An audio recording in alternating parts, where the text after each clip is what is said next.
ప్రకాష్ నగర్, సుందరి Nagar, lbs Nagar, పైపుల్ road, ఇలా చాలా మంది అక్కడ 50 వరకు శవాలు ఉన్నాయండి. ఆ శవాలు ఉండడం కాదండి, అసలు నీళ్ళు రావట్లేదు జనాలకి.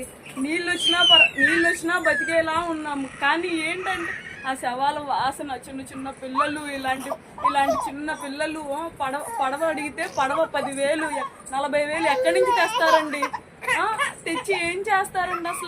అసలు పోలీసులు ఉన్నారు, 40 పడవలు దింపారని అన్నారు. ఒక పడవ రాలేదండి, వాటర్ రాలా, ఫుడ్ రాలా, ఏమీ రాలా. మేము ఎట్టకేళ్ళకి అక్కడి నుంచి నడుచుకుంటూ వస్తే ఎవరో ఒక ఆయన పడవ ఎక్కించుకొని వచ్చామండి బయటికి. ఎంత కష్టంగా ఉంటుందండి అసలు పిల్లలు చాలా ఇబ్బంది పడుతున్నామండి మేము.